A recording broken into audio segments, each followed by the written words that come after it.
so much better. It looks just like her. You know what, Tom? We could have a picnic out here.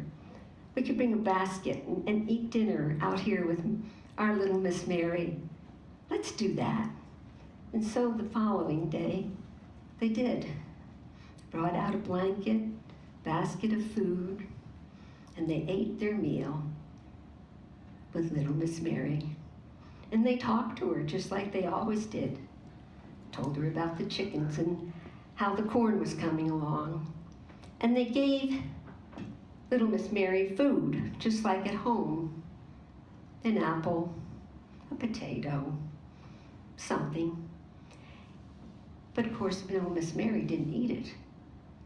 And Martha said, don't worry, Mary. I know you're not hungry now.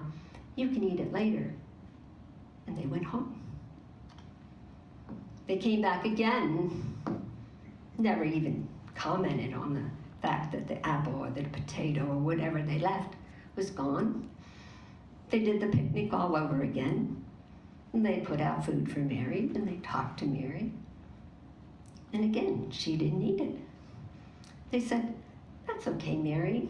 I know you'll get hungry later. Save it for later and eat it later. And they continued to do this throughout the summer. Every day, going to the cemetery, having a picnic with our little Miss Mary. But the weather changed. It got cold, and leaves started falling in their food, and dampness came through their blanket on the ground. And Martha said, oh, Tom, little Miss Mary, look at her. She's in this little tiny dress. She's going to be cold here in the wintertime, and we can't come out here and picnic like this. What are we going to do? And Tom said, I have an idea. He got a blanket. He wrapped it around little Miss Mary. He picked her up, and he took her to the truck. He put her on the back of the truck, and Martha sat back there in the truck to make sure she didn't roll around, and they took her home. And when they took her home,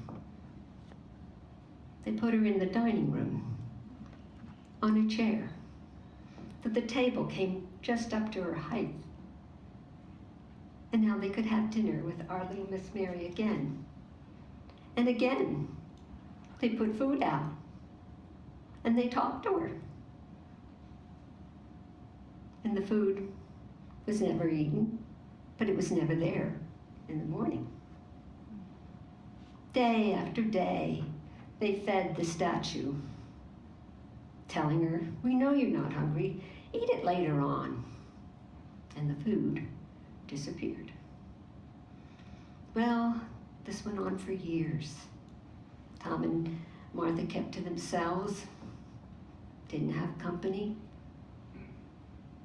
This was fun, this was good. They had little Miss Mary with them. But then Tom died out in the field. He had a heart attack, and he was buried up in the cemetery next to little Miss Mary's grave. And Martha went on and tried to do as well as she could with the farm, but it was too much for her. Cows and chickens and the corn, and still had dinner with little Miss Mary. Mary, do you miss Daddy? Do you miss Daddy? Don't you wish Daddy was here?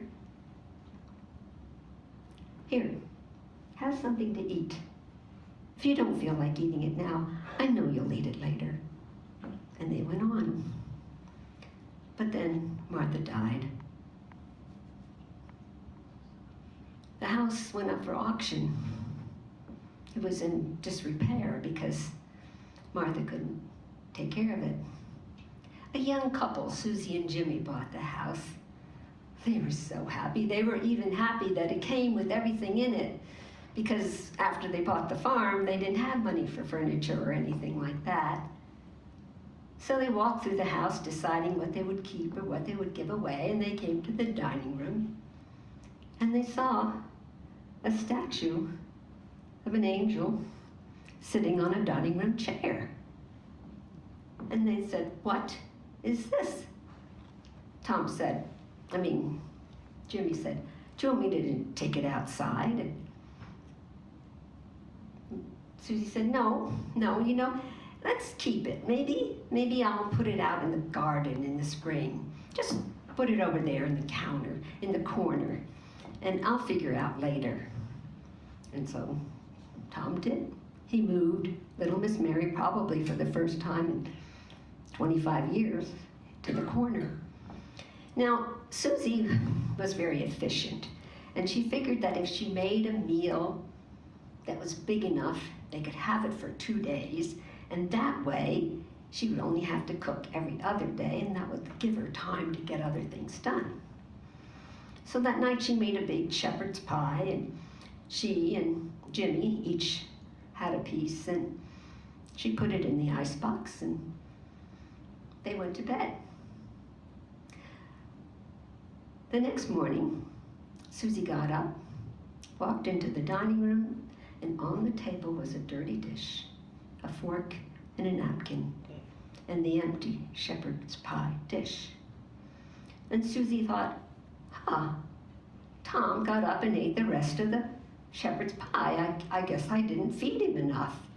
But gee, what did he do with his dirty dish right on the table? You'd think the man could take it to the sink. She didn't say anything. She made a meatloaf the next night, did the same thing, put the rest of the meatloaf in the icebox and went to bed. The next morning when Susie got up, once again, there's a dirty dish and a fork and a napkin in the empty meatloaf dish. And she said, I'm gonna take care of this. I'm gonna nip this in the bud, because you know if you've got to train a man, you gotta do it early. Starting a pattern is not good. So when it's Jimmy, came down for breakfast, oh, it wasn't pretty. They got into a screaming fight because Jimmy didn't know what she was talking about. Insisted he hadn't eaten the food, and she said you had eaten the food, and it was a big hullabaloo until finally they believed each other that neither one of them had eaten the food. So Jimmy said, somebody's coming in our house at night. Somebody's coming and taking our food. You know what we're gonna do? We're gonna hide behind the couch tonight, and we're going to watch and see who it is. And so they did. Hiding behind the couch at the stroke of 12, they heard noises coming from the dining room.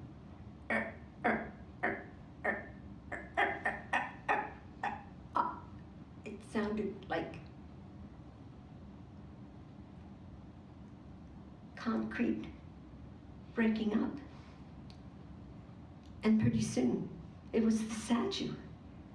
It was moving, and it morphed into a little girl. And she stepped off her little platform, and she took her little steps into the kitchen. She opened the icebox. She took out the food. She took it to the table, and she climbed up on the chair, and she ate it all up. And when she was finished, she walked back to the corner, got back up on the platform,